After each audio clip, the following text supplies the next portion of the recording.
fight. Where's the battlefield?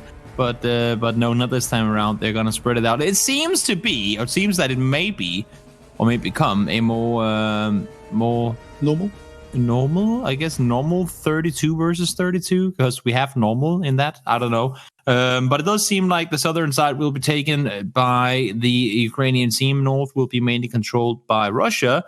And then we'll see in a little while, in another 25 seconds, where exactly the circle will. Reloading time, I think he can.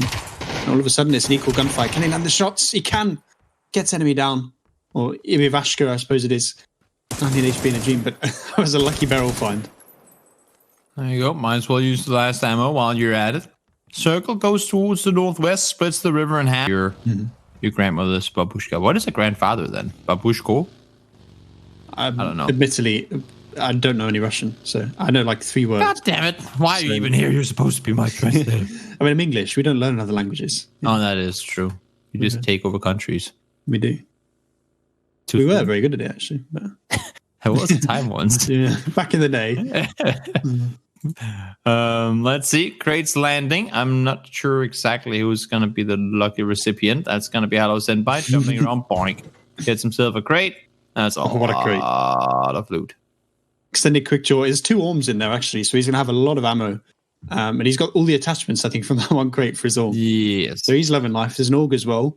And I personally think AUG orm is the best setup you can have in the game, because the AUG is almost as good as a mini at tap firing. At least up until about 200 meters, where the damage drop off slightly more on the AUG. But you can basically replace the usage of DMR by having an AUG, and then the AUM, the big green gun as it's called, to start slapping people when they're running around. I love how I just had to Google Translate how you said grandmother. My grandmother actually is babushka. You know what grandfather is? It's gonna be something completely different, right? Dead. Just DED. Dead. Dead. Dead. Not babushko, but just dead. Talking of dead, Russia right now have lost one player. I think it wasn't Bashkir. So where did we see that kill? My brain. We didn't see it, I don't think, right? I was Google translating. I must admit, I wasn't. I've been staring at the map stream. I've been noticing that Ukraine has sent like half their team around the eastern side. I think they're hedging their bets on that northern shift. I expect maybe they're going to come all the way around to directly where the northern edge of the circle, where you can get up towards the what's called the pylon hill. Yeah, and also maybe towards the plain. But I think the plain looks like it's going to be taken over by Russia first. Who also, I think, are going to try and control a lot of the bridges. They've set up at least this bridge here. They've also got a lot of players by Cube and that sort of area. So maybe they're going to try and set up the bridges, although looks like they're rotating away in poor Quizzy. Aww. I mean, you can see that all of Ukraine is trying to rotate east around, like all the way around. Well, most of them are going around Yasnaya. The remaining will go over towards the bridge on the northeast side, and you can see them kind of flooding in now towards the circle. You would have to think that, no matter where this circle goes, Ukraine is going to be beat to the circle by Russia. So I think a lot is going to come down to where this next one goes. Because should this next circle go south, which it probably won't, but it still could, then you're probably screwed. There's no Ukrainian players in the circle as of yet, and I don't know where they go to play from, because they need to wait for one another. Yeah, I think now they want that hill next to Gusiara, just to the west. I think whichever team gets control of that puts themselves in a really good position later on, because it's a really strong position to hold on to. You get a lot of vision on the valleys next to you. The circle does like to go over there, and B, also because of the vision you get, you can use it to rotate later on. But it kind of feels like for now Ukraine are going to focus on the eastern side. That's another kind of saucy crate. 2 MK14s. Oh. Would you run a double MK14? I kind of feel like that.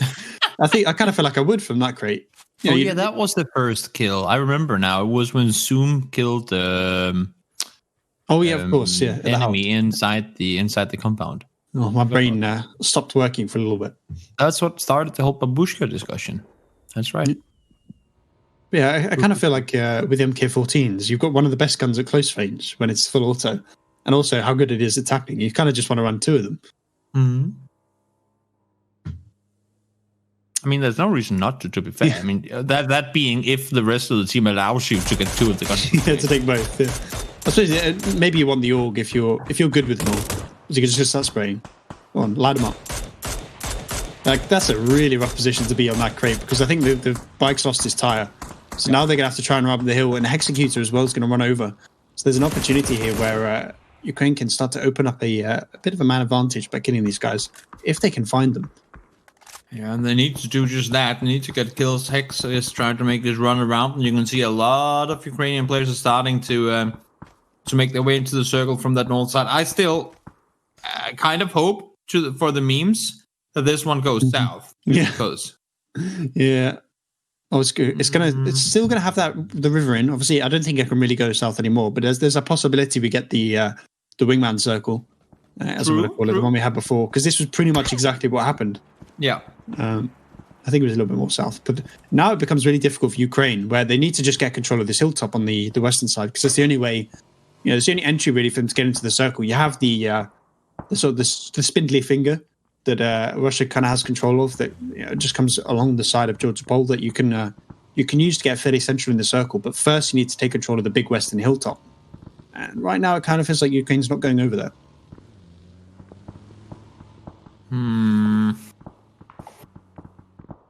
Yeah.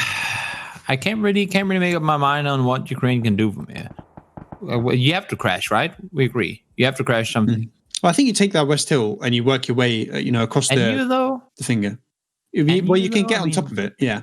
And then you just take the fight with, that group where Wade's is. Because realistically, you're not going to be fighting the full team. So if you can stack that, if you can take a really big fight there, and that's, I think your win condition is where you get a man advantage from that initial fight.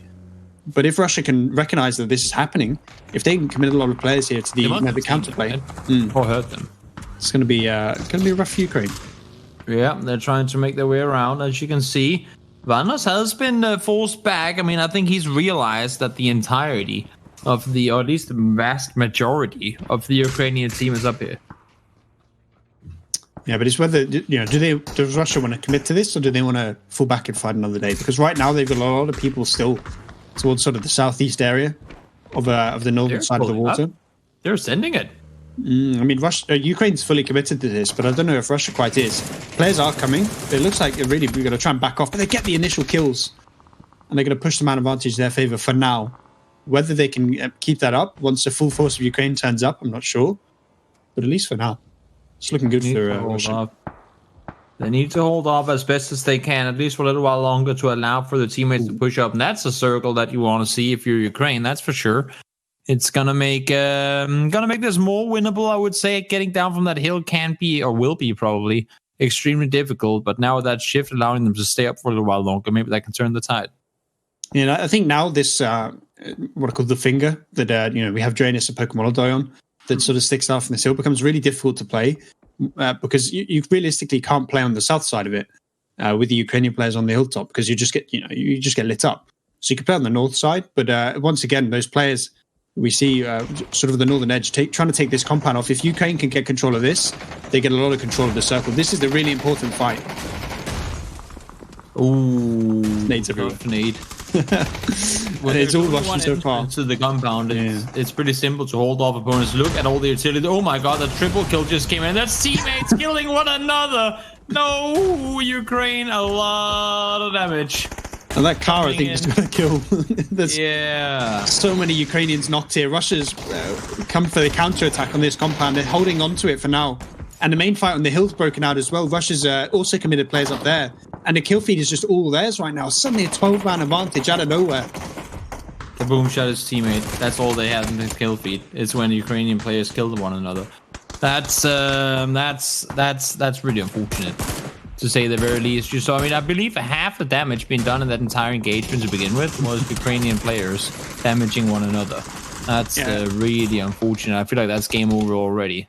Yeah, that compound crash came coming back from this. When they crashed that compound, it came at such an awful time, because Russia had finally committed to this hilltop to take the gunfight, and about half the Ukrainian team backed off to go and try and take the little compound on the hill.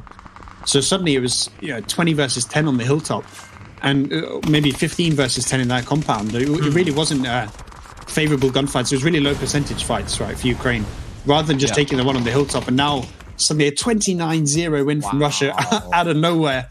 The whole Ukrainian team gets slaughtered in about 30 seconds. Absolute butchering. Again, I like the idea of Ukraine saying, okay, we cannot just sit around here, because even if we're inside this circle, if we're forced out of the next one, we're just allowing for your opposing team to get that much better positioning, and then we kind of